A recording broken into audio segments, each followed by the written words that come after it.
we are. All right, so I'm gonna wait up for M to come up here. And so she can come up. Let's bring her, let's bring them up. Oops, I hit the wrong button. Let's see. Did I do the right thing, Em? Hi. Hello. All right, cool. I almost sent you a double request, so I'm glad that I didn't do that. Still not 100% on my live lingo, so here we go. That's okay. This is only time number 3 for me, so you're good. Okay, so we're in, I think this is time number 3, other than just doing it on my own sometimes. So thank you all for coming in. I am so grateful to see so many of you here. I just want to introduce myself, and I'll let M introduce themselves as well. And is those the pronouns that you prefer, is them, they? Yep. Okay. So I will not prefer, I don't like that word, but that you use. Yes. I am Amy Rapone. I am a anti-diet dietitian in Connecticut. I own Rad Love Nutrition, Health at Every Size, and Total Weight Inclusive virtual practice, I guess I'll say. And Em, why don't you go ahead and say hey? Sure. So I'm Reim Ifrach. I'm an art therapist and counselor.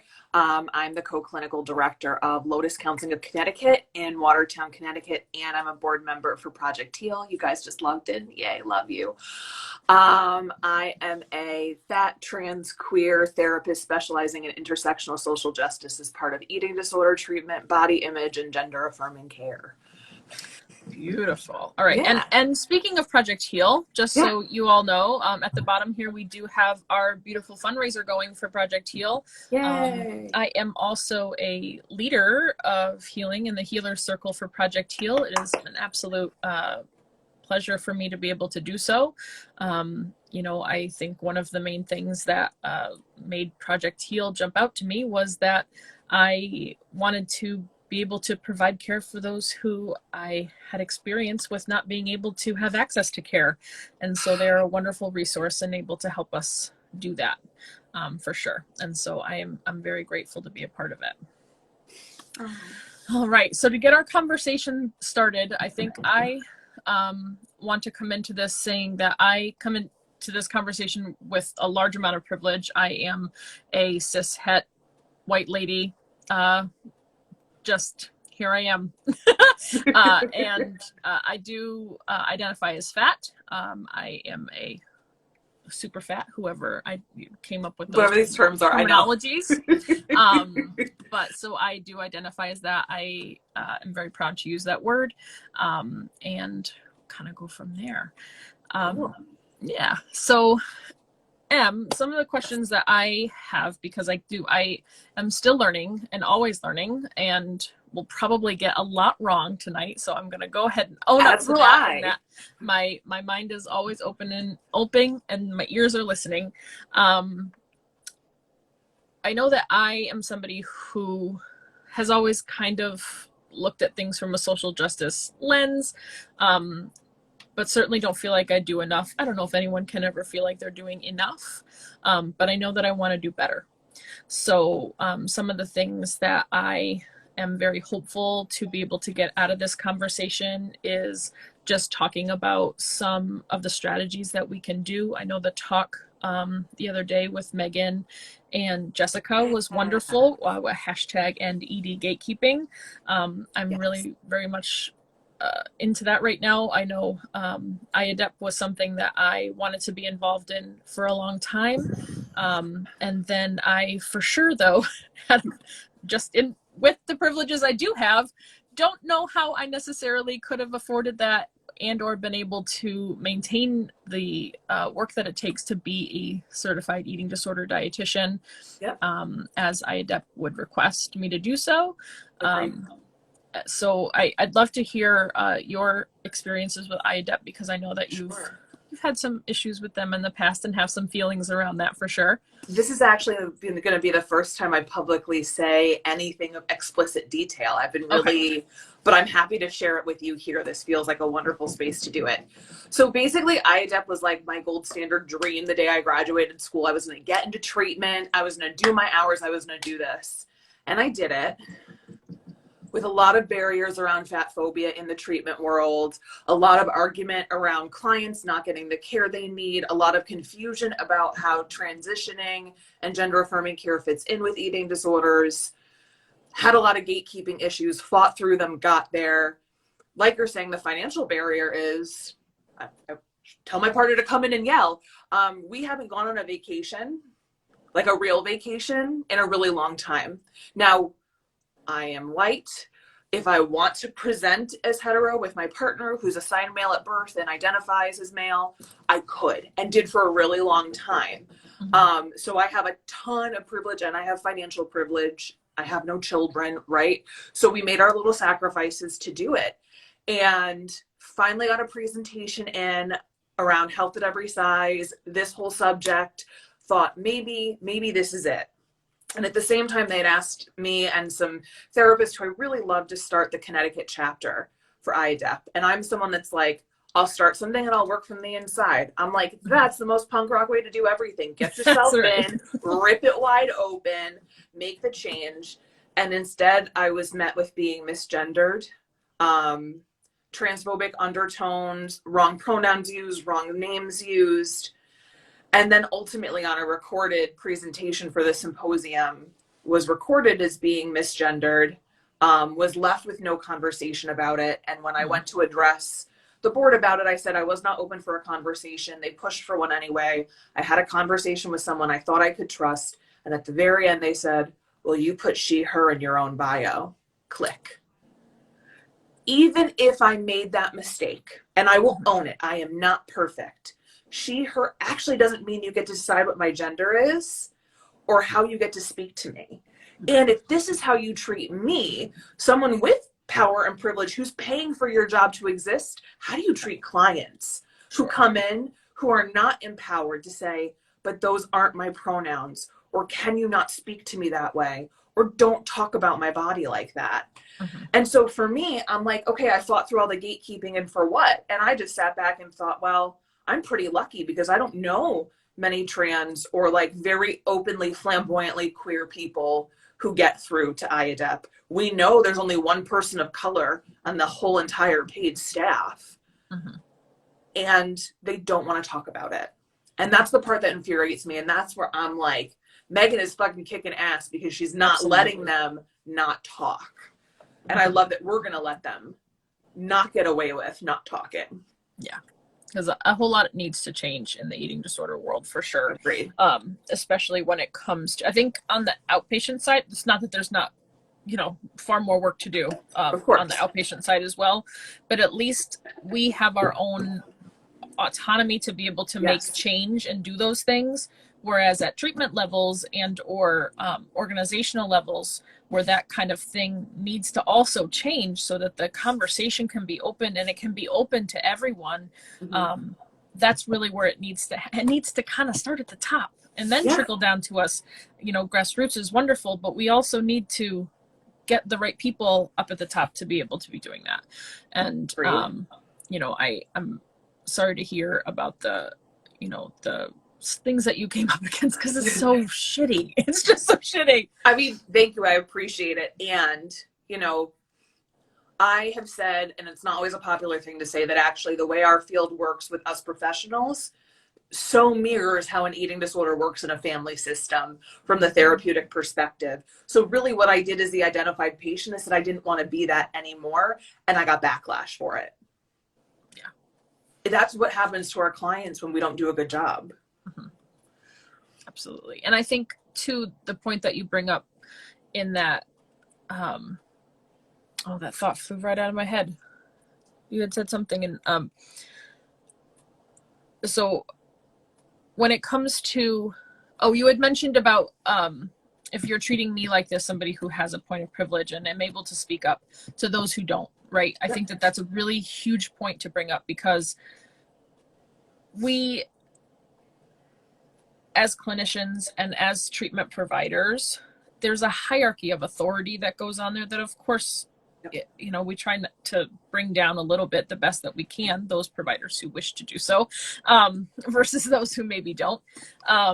And I think that we as clinicians and as providers need to be the one making that change so that we can both empower our clients to be able to do it and expect that, because I think that's one of the big things that I really do as far as the health at every size work that I do, in that I want providers to know that this is the care that my patients are going to expect of you, and that needs to change. And so as far as advocacy work with that, same thing goes with eating disorder care. This is what I expect of you. But people are already in such a vulnerable place when it comes, especially at really high acuity levels as far as their eating disorder goes.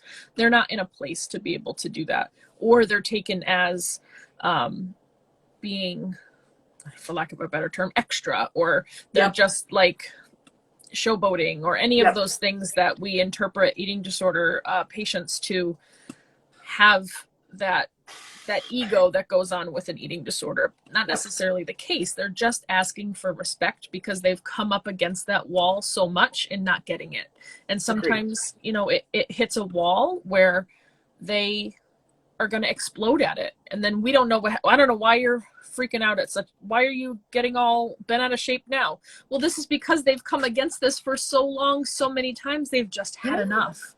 And so we need to be able to be the ones that can hold space for that and hear that and trust that I can't know where you're coming from, but I want to know more, and how can I do better? Absolutely. I mean, I explain to people in my work that I'm an art therapist, so I also get to be really hippie about my work, which is super fun because I do a lot of inner child work. And I go, think about it. The inner child went under the bed and came out as the boogeyman. That is an eating disorder. So when a client is kicking and screaming and begging for something, even if it's considered the clinical term, right, maladaptive, whatever, we shouldn't shame anybody. We certainly don't shame a child when they have a tantrum. We work through it with them until they have the words to do it. And I don't understand why magically, because someone has an eating disorder, we just go, oh, well, you know what it's like. They have anorexia. No, I don't know what it's like. Right. Yeah, absolutely. And going back to, I think you had mentioned, as far as IADEP goes, that there was, there's no one of any kind of LGBTQ identity that we know of. Not that I know of. And only one person are they on the board? Somebody who is There's Black? one person on the wider board that I believe is, well, they're BIPOC. I believe they're Black, but I wouldn't know without asking them. Sure. But I go on their website, and I know it's a professional website, and I look through, and there's no signaling in photos of how someone identifies. And when you want people to feel safe, actually part of your job being intersectional is signaling. Like the flags in the background of my view are a little obnoxious to see in my background right now for me. However, the idea is that I'm signaling that if you are queer or a person of color, I support you and I am your ally, or I am part of your community. Absolutely. So when I go on this website, and other than seeing one person's skin tone look kind of different, and maybe a few people that have foreign names but clearly have passing privilege, I don't know what I'm supposed to think, or my clients are supposed to think, when they see my certification and they go on and they go, oh, that's who you're certified with, which has been a conversation from, believe it or not, teenagers who do look us up. And all of these kids are smarter than all of us. So they already know all of this. And they come in ready to chew me a new one. And so when I finally quit, a bunch of them were like, oh, finally, I bet you like having your money back. Man, oh, it's bad when a 14-year-old says that to you. Yeah.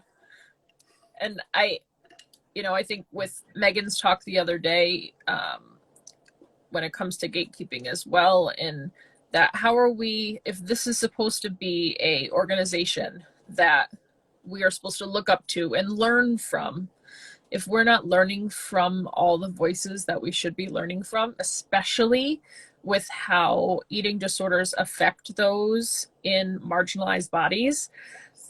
I mean, how are we supposed to learn it? And it makes me, and I'm sure there's research on it, or maybe there's not, and there should be. But certainly I think we need to have those voices so that when we have BIPOC people, or we have people who identify as queer or LGBTQA, whatever aspect they are, they need to be able to have learning opportunities, and we have to dig for that ourselves and not get it through those organizations. And that just doesn't seem fair when I was going to be spending so much money on you. Agreed. 100%. And I'm someone that really values lived experience, but not at the cost of us co-opting someone else's experience. So I'm also seeing that like to do the symposium, you're not paid. So now you've gotten all of my marginalized experience, being fat, being trans, being queer, right? You've gotten all of that for free for other people to learn from. And I'm only training, maybe one of 3. I can only name 2 other trans people that I know of personally that have ever done a symposium presentation. So it's kind of like, you're not lifting up the voices that we should be listening to, and giving them some kind of equitable something in exchange for that. And you're not creating your own material that can mirror some of that enough so people can know enough to do the work. So what I'm hearing in this conversation is marginalized people don't matter and they should stay marginalized. Right. And that's how eating disorders continue to be named a thin white girl problem. Which, what is it, like 6 or 7% of all eating disorders are statistically in the underweight category? Okay, so over 90% of eating disorders are at average or above weight, but that's we've the decided atypical. Atypical anorexia makes me want to fucking hurl the book. Me too. I always say to my clients, I'm like, anorexia is anorexia. We know the BMI is fake anyway, so I refuse. Yeah, and the fact that that's even still, I can't even believe that we're still talking about that. I've been trying to take that down for a real long time and still know where we are. So it's when it comes to medical discrimination too, and the screening of eating disorders too. So when we get those statistics, those are the ones that we can actually make statistics out of, versus when people don't even realize that they're engaging in those behaviors that are so detrimental to them. And so where do we go from there, and how do we get more providers who are on board for this? That's a question that I really, really want to know. What are your thoughts on that? So, I mean, one of the things that I've been doing since I started in this field is I will offer any of the doctors that work with any of my clients and any college counseling center free or very low cost training if they are willing to embrace what I have to say. And I let them know it is HAZE, it is intuitive eating, it is anti-diet, anti-racism, anti-BMI, and I'm not showing up for nonsense. Right. You're getting free training that should cost you money. And Lotus Counseling has been great about supporting it, making sure, honestly, bless them, they will still pay me to go do this somewhere else, to be equitable in the way that we help to foster our community. And so some of it is that sacrifice, right? Like, instead of being with your kids on a Friday night, you're going to go talk to a bunch of doctors that are going to roll their eyes some of the time. And the other part of it is doing a lot of the empowerment work with clients and letting clients be the person to educate and doing it with them. I'll go on FaceTime with a client in a doctor's visit. I'll go to a doctor's visit if it gets that serious. I know as a therapist, there's like boundaries, but sometimes what am I supposed to do? Right. And I'll also inundate any doctor's email address with as many articles as I can. And I always ask for proof. So if I get a call and a doctor says, but the client is overweight, I always go, over what weight? Let's explain that term first. Like, I'm pretty sarcastic and rude, to be honest. Okay. Hey, sometimes that's the only thing that gets to break through that. I'm using the word wall a lot tonight, but breaking through that wall with that providers have, or breaking down that pedestal a little bit, is probably more 100%. Of an accurate term. And I always kind of represent the case to them. So I'll go, if we ignore the weight, the number, and these symptoms are present, so restricting, binging and purging, self-harming, passively suicidal, all of this other stuff, why does that number matter? It doesn't. It doesn't matter when I don't mention it. Right. And that usually can get someone over just enough that they'll work with me. And then over time, I just like to think I'm just building you to be another doctor I can trust. And that's what I always try to say to doctors is I just want doctors I can trust. I want doctors that if I can go to your office, my clients can. And I can name 2 doctors between New Haven and Waterbury that I would go to. One of them is mine, and one of them I have always sent clients to. 2. That's it. Yeah. I know. It's really hard. Up here on the eastern side of Connecticut too, I struggle an awful lot. No. Because I have clients that are coming to me first saying, I haven't seen a PCP and I don't know how long. I really need one. And I go, this one looks okay. Like, I can call them and maybe talk to them about it first, but make sure your insurance covers, like all of the bits and pieces to all that. And do you want to get into the insurance part thing? Of course. Beth asks, who are the doctors I recommend? So anybody, Beth. Oh, Beth Rosen, I love you. Anybody at Anchor Health. So Anchor Health Initiative is here in New Haven. They're queer focused. So my doctors, AJ Eckert, they are amazing, but all of their doctors are incredibly compassionate. They might not all be Hayes trained, but they certainly understand how to work with a body. And then Dr. Sandra Bogorski, who's at St. Mary's Family Center in Waterbury. So if they're around, shout out. And insurance. Oh, yeah. Absolutely. And in the chat, if you want to, no matter where you are, say where you're from. If you have an awesome doctor, scream their names from the mountaintops because we need to know about them. Yes. So please, feel free to share if you have an awesome, especially if they're Hayes aligned, that you feel comfortable and awesome with. Feel free to share because you never know who's looking. And yes, insurance. I know my eating disorder care level, I was an inpatient level of care for a long time. And then I went straight to outpatient when unfortunately my unit closed. And so I know that in the center that I worked in, we had a lot of patients who were Medicare, Medicaid patients. Yeah. And so when it came to eating disorder care, it was either us or nothing, or maybe we could find somebody on the outpatient level who would be able to work with them on something. But that was a usually pretty rare case in just trying to find Hayes-aligned RDs in the area too, although I've certainly found a whole lot more since going outpatient, so I love them too. But certainly, the disparities that go on there were, I know that I had so many patients who could use a step down from inpatient to residential or a step down to PHP or IOP, and that just wasn't an option for them. And it makes me, I would try in the inpatient setting, if they were with me for a while, to kind of do those little things, but I just wasn't set up to do that. Yep. And unfortunately, those were usually my patients who would come back because they didn't have the supports that they needed.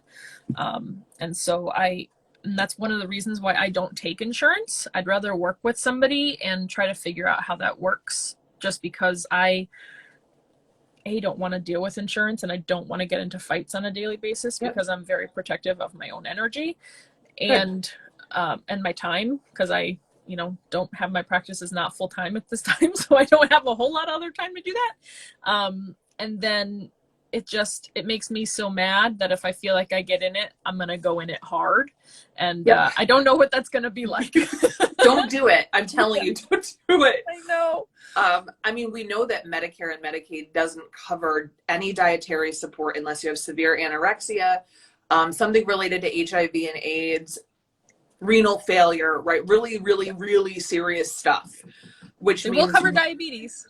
That's right. If it's caused by your eating disorder in some way, then, you're good, but not as far as preventative goes. Right. So we know that there's that. And I know on most commercial insurances, like I was looking at my plan the other day for something and it says I can have 2 dietary visits for the whole year. Yeah. Well, if my eating disorder is active, is seeing you twice in a year really going to solve it? So I might as well just go to someone who I really like, who doesn't take insurance, who's willing to work something out with me, knowing that, and my theory of people is when I have more money, I will pay you more money. I am that client that will happily give you as much as I can when I have it because you were kind enough to work with me when I didn't. And I think that's really important because on the other end is therapists. Our practice only takes Husky and Anthem because they were the only ones that paid us a reasonable rate on time. Yes. And that's I've noticed that that's a big issue.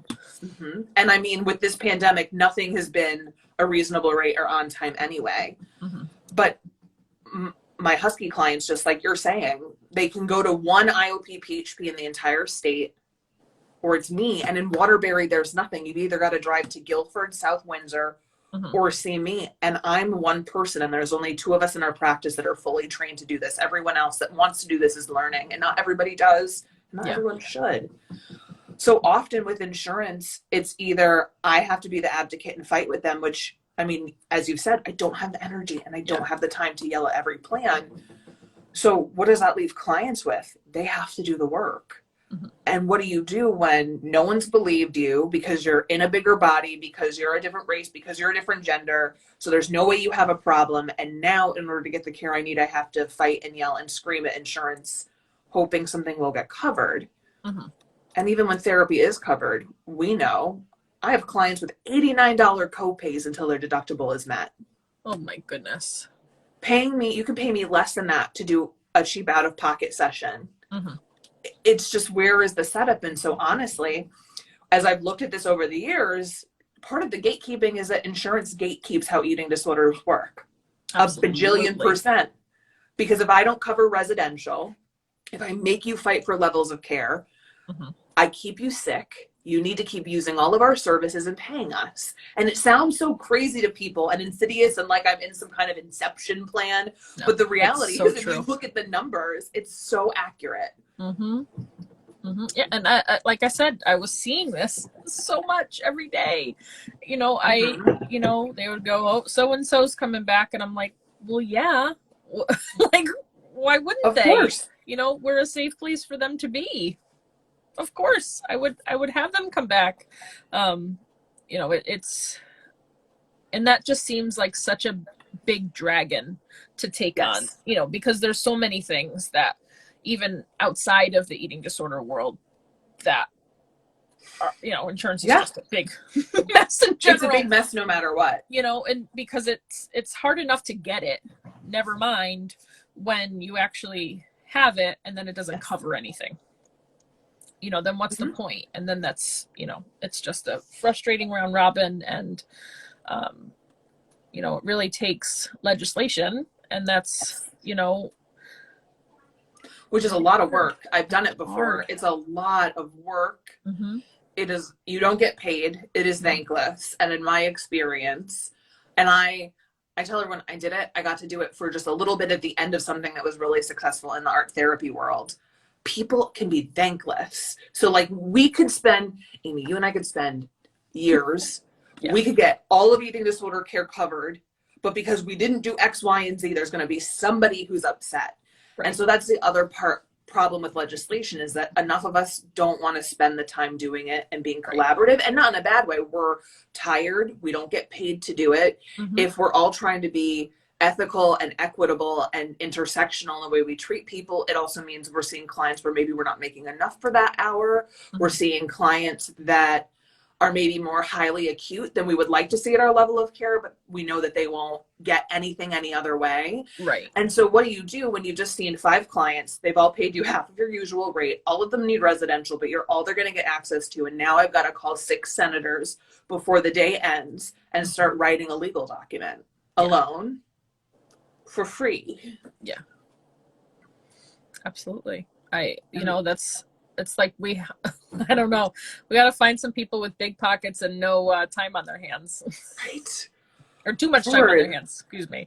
That's what we got to do.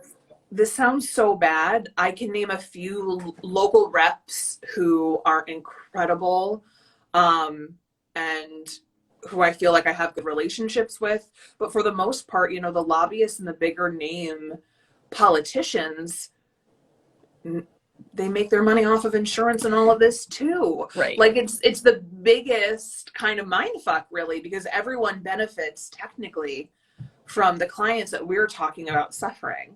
Mm-hmm. Yeah, it's the things I think about in the middle of the night. Same. You know, it's, you know, the insurance thing especially was, you know, because before the Affordable Care Act was even a thing, Yep. you know, I had plenty of instances where I was denied access to healthcare. Yes. And I, just because of my body size, no Yes. other, you know, I have no other issues going on. But so I already feel jaded around Mm-hmm. insurance as it is, just because of my own personal experience. And so it feels so like, because the Affordable Care Act seemed like it was going to be like this huge big thing. It was going to change everything. And of course I was young at the time. I didn't really read up into anything. I was just like, oh, good, I can finally have something. And then it came and I was like, oh, okay.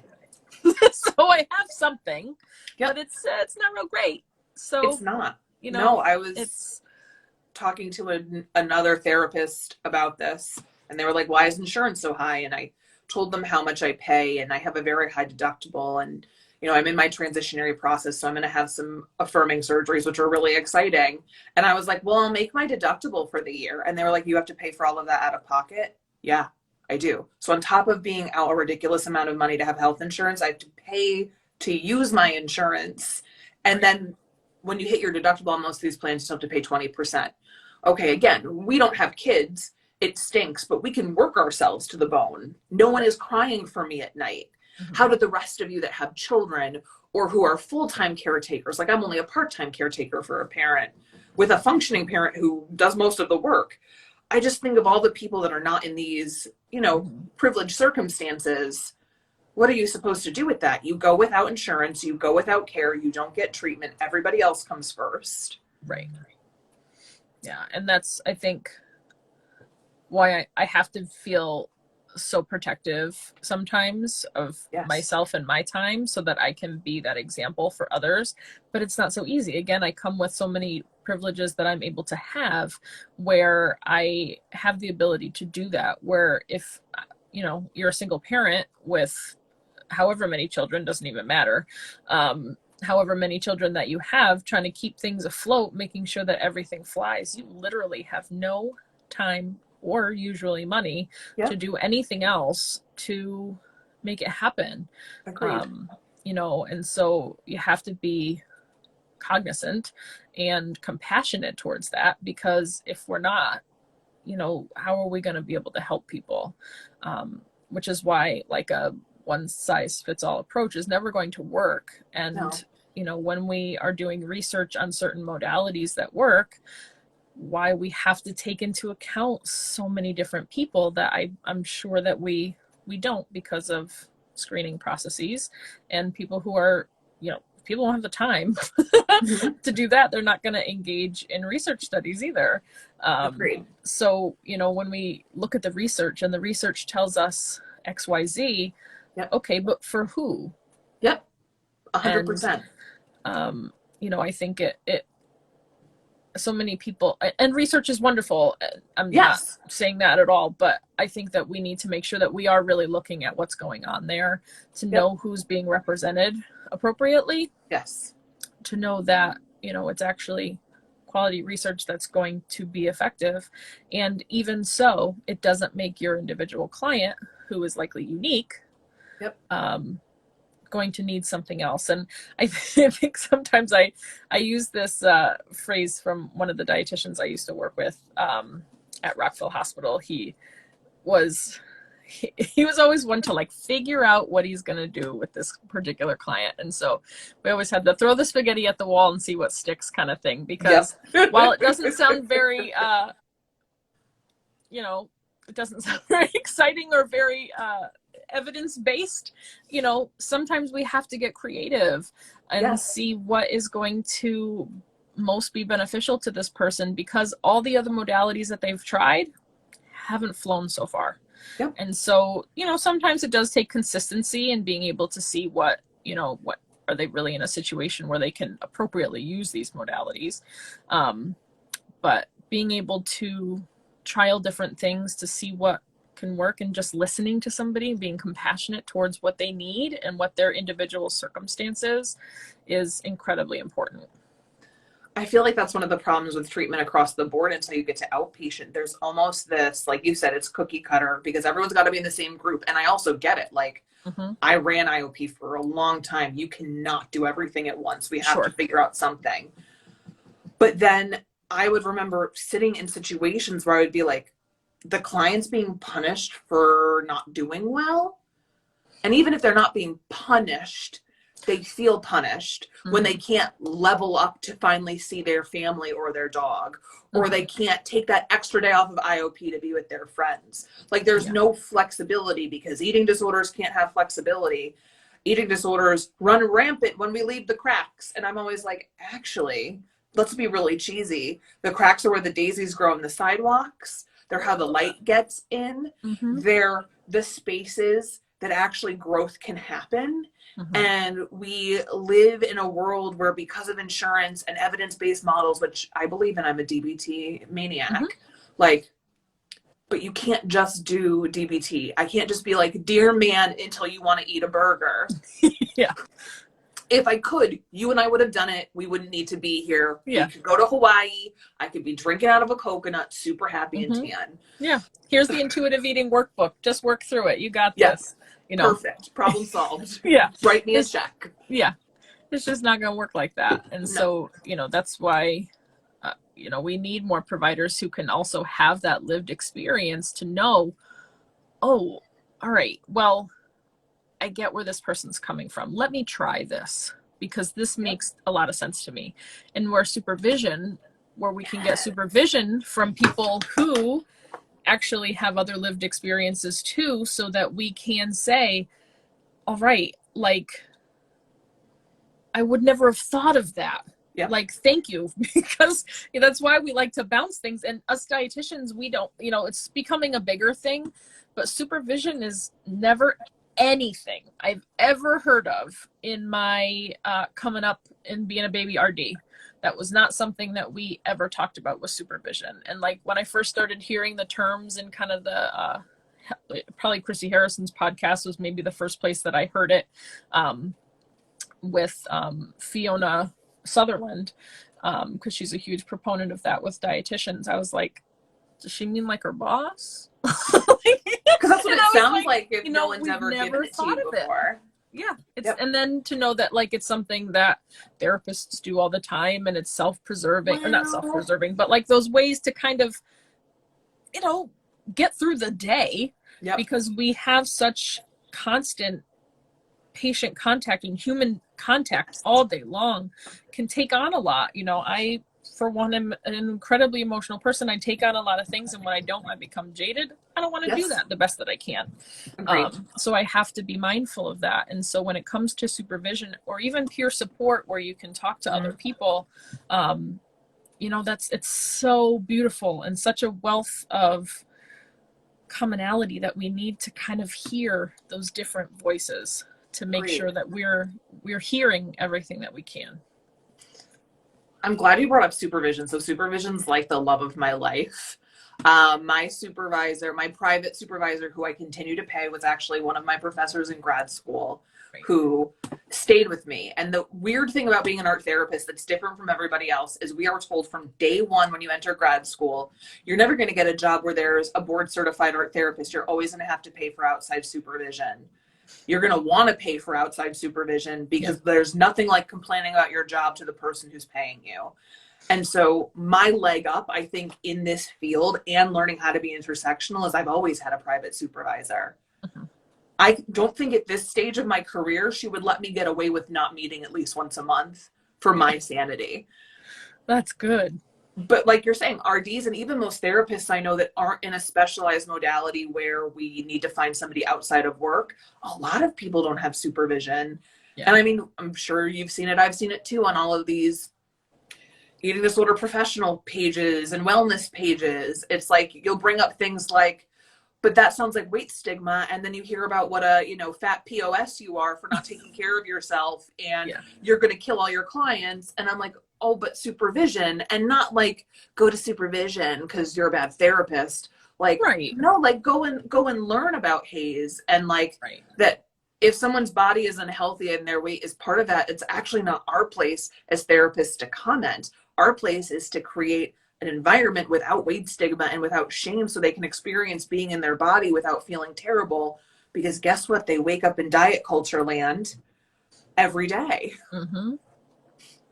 Yeah. And like Beth said, RDs do call it mentoring. And so I've probably heard of mentoring a little bit more than supervision for sure. But like you said, it's not required. We have to kind of decide that this is something that we want to engage in to learn more. We have our CEUs that we have to meet. Yep. But again, we get to choose what we do with that. And there's such a wide variety of things, or just going to like Fancy, the food and nutrition expo that they have every year. I know so many who go, all right, I'll just go to that one year and then I'll get all my CEUs I need, and they're just on the phone during a talk the whole time. Yep. It's, there's certainly ways around it for sure, instead of actually engaging and trying to learn. And I think there's something to be said too about, while CEUs are great, again, when we don't have people from marginalized voices taking the time, because it does take time, it takes energy to get things CEU approved, of course, and bless their hearts, I wouldn't probably either if I was doing something that it doesn't count towards that, but it doesn't mean that we shouldn't do it. Like, I feel like I know a lot of RDs, not necessarily in the eating disorder field. I think that or at least the HAES field, I think we're a little bit more open to learning and doing those things, just because everything is always changing. But so many traditional RDs who, don't necessarily want to take the time to engage in their career because, it's not their life, and I get that. And, I live from day to day in a fat body, so I have to care about health at every size, because it means a lot to me in knowing that I want that kind of care too. Agreed. And so, and I expect that for, again, expectations from providers to be able to give that to my clients. And so, when I can relate in that way, that's where I feel like I have to go, and I take the extra time in my life to do it. But I mean, think about it. If we all took 5 minutes to be intelligent and kind at the same time. What a thing. Right? Then I just wouldn't have to feel shame every time I go to a doctor's office. Mm-hmm. Every doctor I've ever had, the first time they meet me, I feel like there should be a support group for doctors that M have obliterated. I'm hysterical in the first appointment because the white coat syndrome is so hardcore.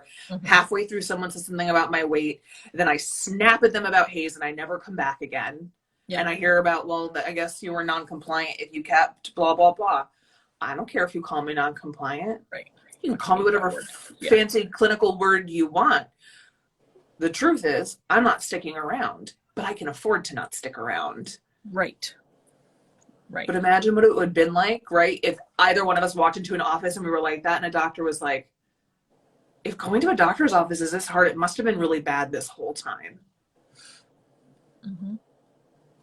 You shouldn't need training to have empathy, but we need to have bedside manner training for all professionals across the board.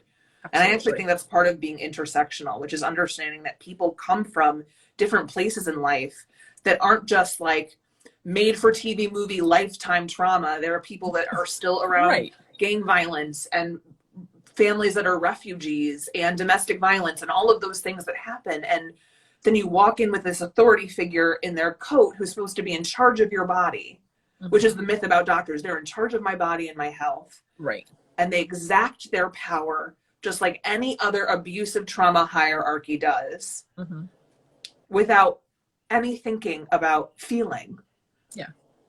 I feel like I had one over the summer.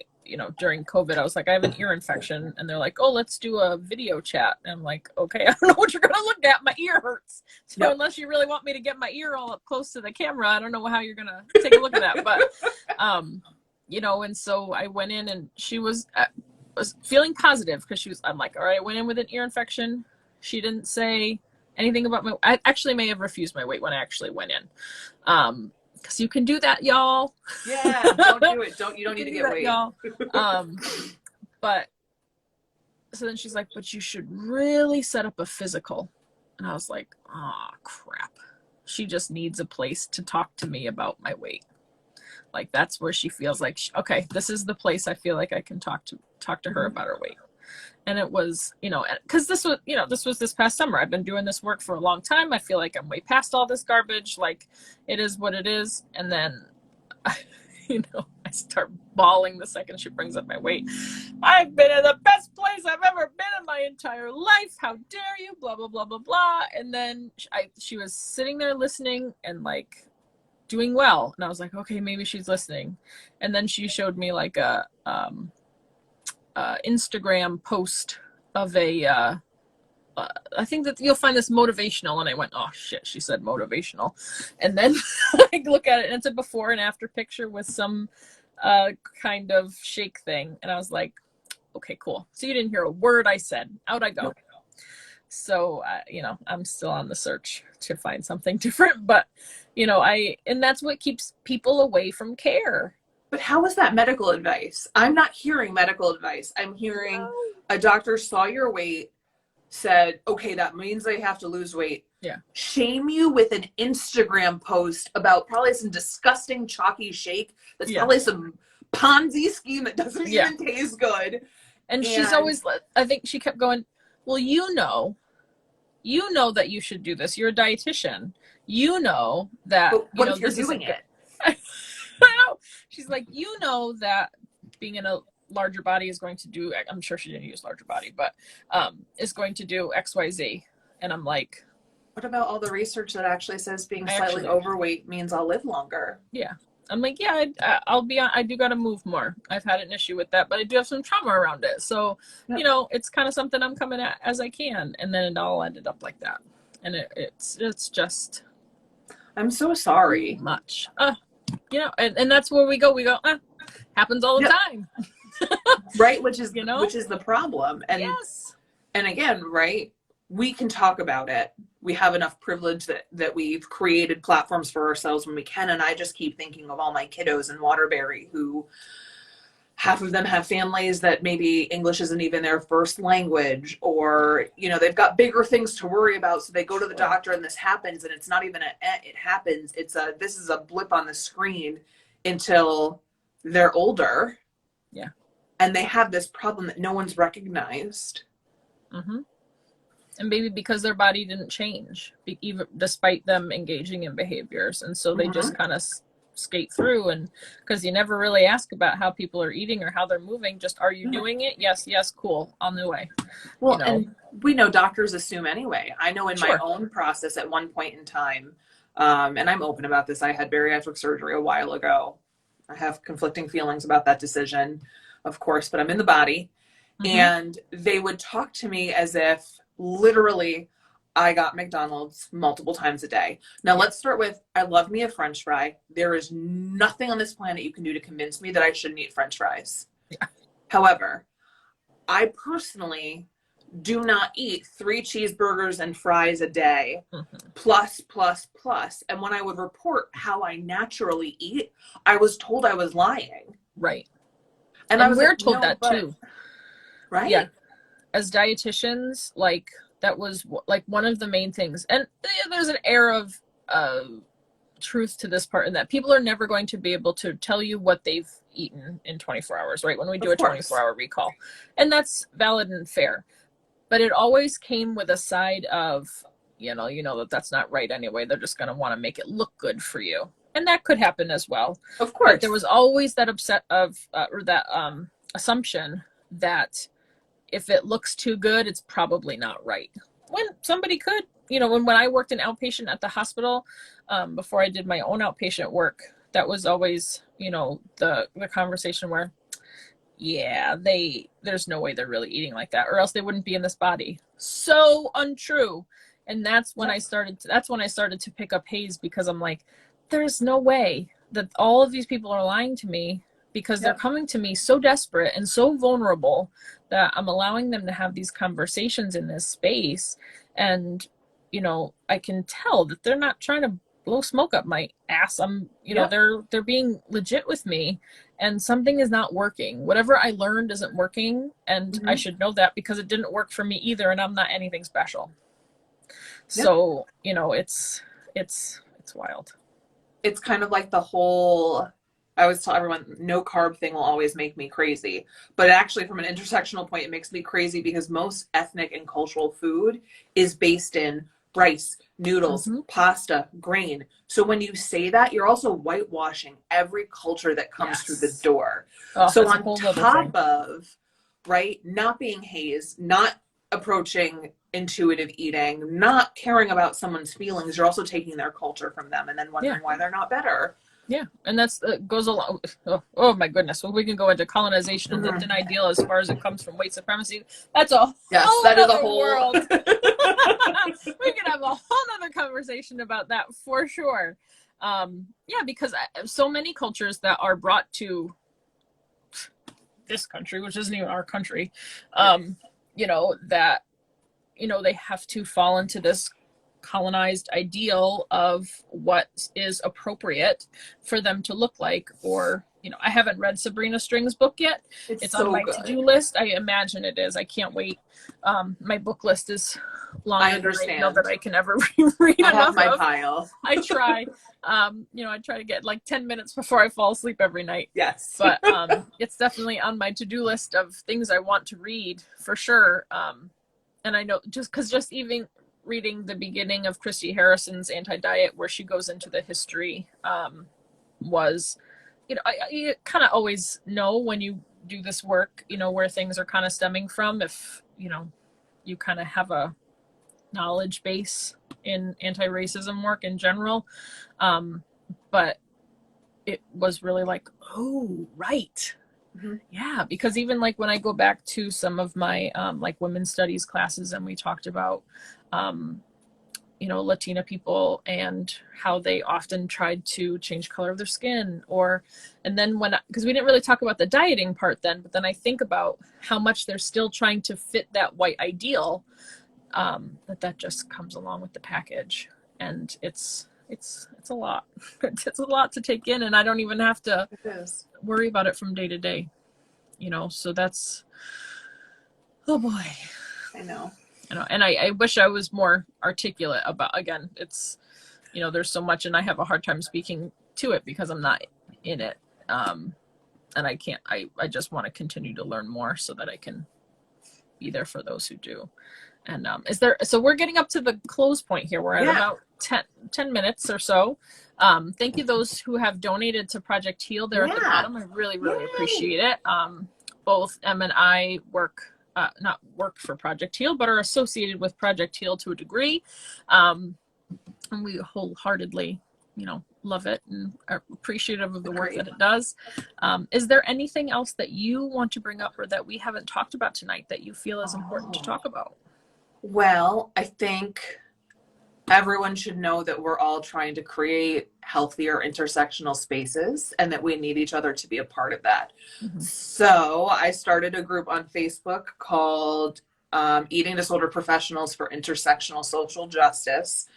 Anyone, even if you just work with disordered eating or human bodies, is welcome to join. Doesn't matter what field you're in. The idea is that we come open-minded, reaching to move towards anti-racism, towards haze and intuitive eating in our work. And that we're also not going to be jerks to each other when someone says something that maybe doesn't quite fit into those frameworks or is learning, or someone says something fat phobic and is corrected. And then my experience was, right, someone would say something fat phobic, someone would try to correct them, and then everyone attacked the person that was trying to correct them instead of providing resources for the person that was fat phobic.